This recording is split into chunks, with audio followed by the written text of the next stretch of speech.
All right, good afternoon. Welcome back to the 2022 PGA Championship. We're at Southern Hills Country Club in Tulsa, Oklahoma, and we are joined by Talor Gooch.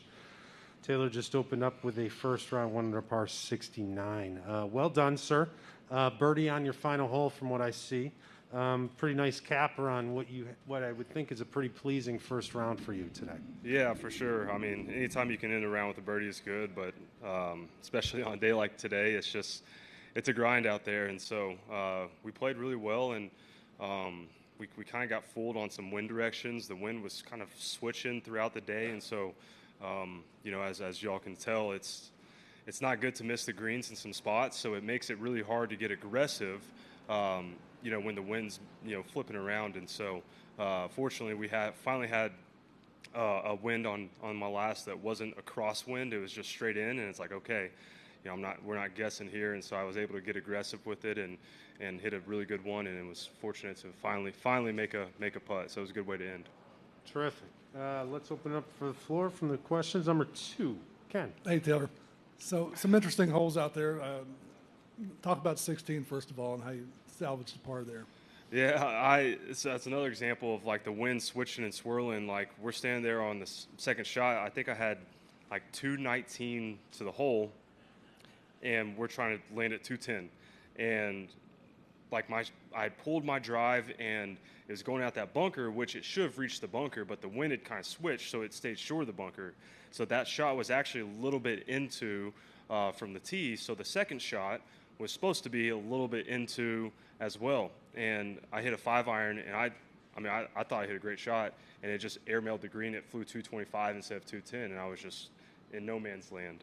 And so I tried to hit the perfect shot, left it in there, and then I hooped it. So it's nice when you can kind of get away with one like that. But it's like my caddy said. He's like, we deserved a little something there because we had too good of a second shot to end up where we ended. But that's golf, and that's why they don't paint pictures on the scorecard. And you got on a great stretch there on the front 9, your back 9, 5. Did you mean to position yourself out there, or was that on the drive? Or? No, I was just swinging as hard as I could, and I was like, let's just, because you have to hit a hard one there to maybe knock on in 2. And so with the wind off the left, I just kind of flared it out right. But I actually seen a couple guys over there, and when I was on 3 walking past Joaquin Neiman, he was in that same spot, and I looked at it, I was like, that's actually not a bad spot to be. And so maybe subconsciously my mind put me there. Right down the way, number 1. Victor talked about the cheers from the OSU fans kind of helped him get through his day.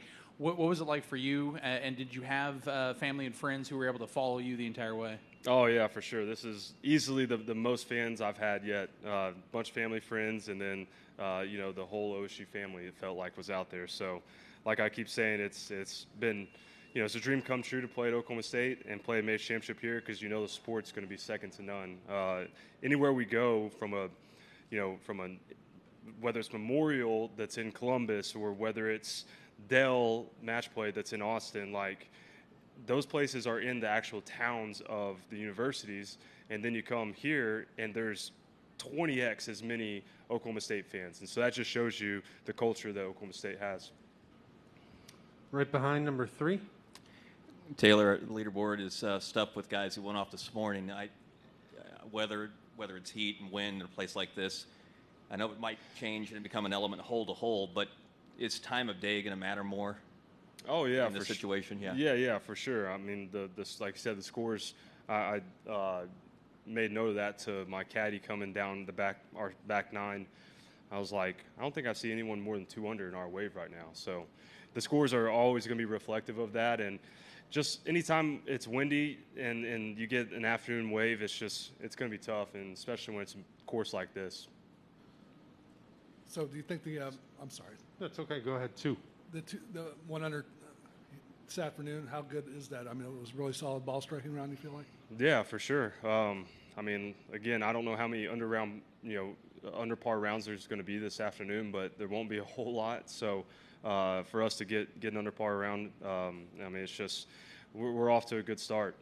I haven't looked too closely the next few days of weather because as we know, things can turn on a dime here in Oklahoma. So I'll just figure out the weather as we go. But if you were to give me 4 rounds of under par in a row right now, I might take it and not hit a golf shot and just kind of see where that takes me, because this course is not going to get any softer. We were talking about today, for being a major championship course, the greens were really receptive, and the scores are still what they are. So that just shows you how difficult it was playing today. Let's go to 1. Just real quick, what's your caddy's name? Mal. M-A-L. Mal. Okay. Yeah. Last name? Does he Oh, have one? sorry, Baker. Mal Baker. Okay. Yeah, my Thanks. bad. Thanks.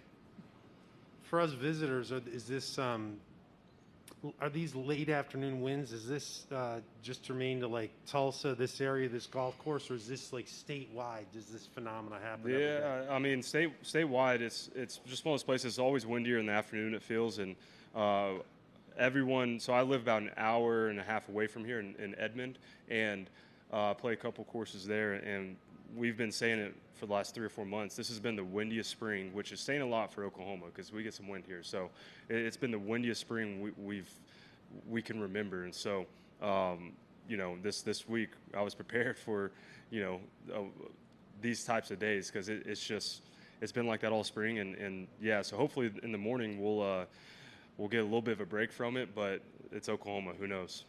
Let's go to Juan here. So you said you had plenty of experience with the wind, and you proved it today.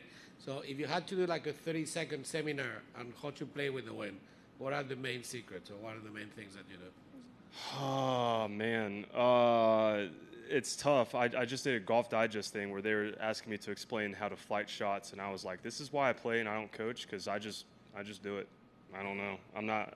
I don't explain it very well. I see windows. I see kind of where it needs to go. And I try to get it to go there, I don't have a good answer for you there. Sorry. Going to go back left, number 6. As a whole, how was it playing out of the sand? I know you had obviously your chip in came probably not exactly your landing spot. I don't know if that was an anomaly or how was it playing out of the sand today? Yeah, it's a little bit of a guessing game at times because this stuff is a little bit different than what we're used to, and I'm sure some other guys have talked about it, but the individual grains of sand are they're huge compared to the norm, and so it makes it a little bit of a guessing game, and it makes the bunkers really, really penal. So, the one that I flew in, I was not trying to land that in the hole. So I got really, really fortunate there. But, yeah, it's a little bit of a guessing game and a little bit of just good fortune, So that's why I think that's why they're a hazard. So that's just part of the game. Garrett, number 5, please. 5. You were talking about the bunkers there on the course. What about on the practice range and how that simulates the course itself as you look on sight lines from the range? Yeah, I mean, so when we got to the range Monday with my coach, Boyd Summerhays, we said, man, this range looks good, huh? Because normally a range doesn't have those type of bunkers that just visually simulate what you see on the course. So it's nice to get out there, and part of my pre-tournament practice warm-up is I kind of play some holes, hit some different shots, and so it really helps having those bunkering, like they do here, and it just helps me kind of, prepare better for what I'm about to see out there. Okay, one more on number 1. I know in your practice round on Tuesday, I saw you on 12 actually hit a couple of bunker shots at that point. I mean, once you got out onto the course, how much during those practice rounds, how much were you trying to utilize those opportunities to get a feel for it? Yeah, I mean, that's why it's nice to have 3 days on a major week because, it doesn't just take an afternoon to get comfortable on such a change. And so, each day I spent almost on every hole, spent a little bit of time hitting some bunker shots and, a handful of holes here and there, hitting some fairway bunker shots too. And so, yeah, I mean, you can't get enough time to get really, really comfortable because it's just so different than what we're used to. But we have 3 days, and you just got to try to do your best. All right, Talor, thanks so much. Go spend some time with the family, and Thanks, guys. appreciate your time. Thank you.